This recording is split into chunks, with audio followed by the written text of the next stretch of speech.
আপনি একজন রাজনৈতিক কর্মী বা একজন রাজনৈতিক নেতা হিসেবে আপনার পিছনে যদি পাবলিকই না থাকে তো আপনি কিসের রাজনৈতিক নেতা, কিসের রাজনৈতিক কর্মী? এখানে কোনো নির্দিষ্ট সময় নেই। আমরা সামনে একটি নির্বাচন আমাদেরকে পার হতে হবে।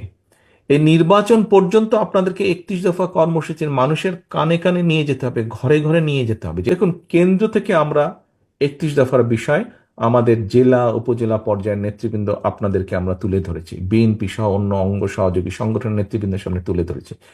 এখন কিন্তু এটিকে নিয়ে যেতে হবে আপনাদেরকে। আয়েশা সিদ্দিকী বলেছিলেন যে আমরা কি করবো, আমি চাই যে আপনাদেরকে উদ্যোগ গ্রহণ করতে হবে। নেতৃবৃন্দ, এই যে আমাদের দলটি, বাংলাদেশ জাতীয়তাবাদী দল, এই দলটি কিন্তু শুধু একা শহীদ জিয়া নন, শুধু একা খালেদা জিয়া নন, শুধু আমি একা নই, শুধু মির্জা ফখরুল ইসলাম আলমগীর নন, বা স্থায়ী কমিটির সদস্যরা শুধু নন। এই দলটিতে দেখেন, বিগত স্বৈরাচারী সরকারের সময় আমাদের 60 লক্ষ নেতাকর্মীর নামেই তো মিথ্যে মামলা ছিল, 50 লাখের বেশি। অর্থাৎ এই দলটি, আপনারা আজকে যারা সকলে বসে আছেন তারা, এবং সমগ্র বাংলাদেশে ছড়িয়ে ছিটিয়ে থাকা লক্ষ কোটি নেতাকর্মী আছে বিএনপির, প্রতিটি গ্রামে, প্রতিটি মহল্লায়, প্রতিটি ওয়ার্ডে, প্রতিটি উপজেলায়, প্রতিটি থানায়, প্রতিটি পৌরসভায়, জেলায় লক্ষ লক্ষ নেতাকর্মী আছে। এই সকলকে নিয়ে আমাদের এই দলটি, এবং এর বাইরে বিশাল একটি জনগোষ্ঠী রয়ে গিয়েছে, বিশাল কোটি কোটি মানুষ রয়ে গেছে। আমাদেরকে তাদের কাছে যেতে হবে। তাদের কাছে শুধু আমরা এই কয়েক ব্যক্তি যেতে পারবো না। আপনারা যদি না যান, আমাদের পক্ষে যাওয়া সম্ভব না। আমাদের যেতে হবে সকলকে।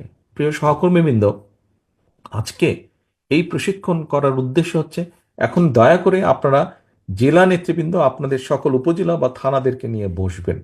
থানা নেতৃবৃন্দ আপনারা আপনাদের ইউনিয়ন বা পৌরসভা, এই সকলকে নিয়ে, নেতৃবৃন্দকে নিয়ে বসবেন, এবং আপনাদেরকে ছোট ছোট কর্মসূচি গ্রহণ করতে হবে।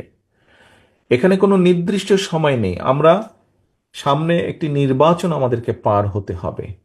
এই নির্বাচন পর্যন্ত আপনাদেরকে 31 দফা কর্মসূচির মানুষের কানে কানে নিয়ে যেতে হবে, ঘরে ঘরে নিয়ে যেতে হবে, যে 31 দফার ব্যাপারে, এই 31 দফা নামক একটি দফা আমরা দিয়েছি, 31টা, এখানে এই বিষয় আছে, আমরা এই কাজ করতে চাই তোমাদের জন্য। অনেকগুলো বিষয়, যেমন আপনাদের প্রশ্ন উত্তরে অনেকগুলো বিষয় উঠে এসেছে, আপনারা বলেছেন, আমরা বলেছি, আমাদের অবস্থান থেকে আপনাদের চেষ্টা করেছি আপনাদের প্রশ্নের একটি সন্তোষজনক জবাব দেওয়ার জন্য। ঠিক একইভাবে আপনাদেরকে জনগণের কাছে যেতে হবে। সহকর্মীবৃন্দ, জনগণকে নিয়ে এই দেশ, এই দেশের মালিক হচ্ছে জনগণ। এন্ড অফ দ্য ডে কিন্তু জনগণ ডিসাইড করবে আমরা পপুলার কি পপুলার না। এন্ড অফ দ্য ডে, দিনের শেষে এটা কিন্তু ডিসিশন নেবে জনগণ। কাজেই বক্তৃতা বিবৃতিতে মাঝে মাঝেই আমি একটি কথা বলি, জনগণের সঙ্গে থাকুন, জনগণকে সঙ্গে রাখুন, জনগণের সাথে থাকুন, জনগণকে সাথে রাখুন। প্রিয় নেতাকর্মীবৃন্দ, আমরা রাজনৈতিক দল, এখানে উপস্থিত প্রত্যেকটি মানুষ আপনার রাজনৈতিক কর্মী। আপনি একজন রাজনৈতিক কর্মী বা একজন রাজনৈতিক নেতা হিসেবে আপনার পিছনে যদি পাবলিকই না থাকে তো আপনি কিসের রাজনৈতিক নেতা, কিসের রাজনৈতিক কর্মী? আপনার পিছনে যদি পাবলিকই না থাকে, ও আর নাম সর্বস্ব নেতা আপনি হবে, তো লাভ আছে কোনো ওরকম হয়ে? ওরকম হয়তো কোনো লাভ নেই।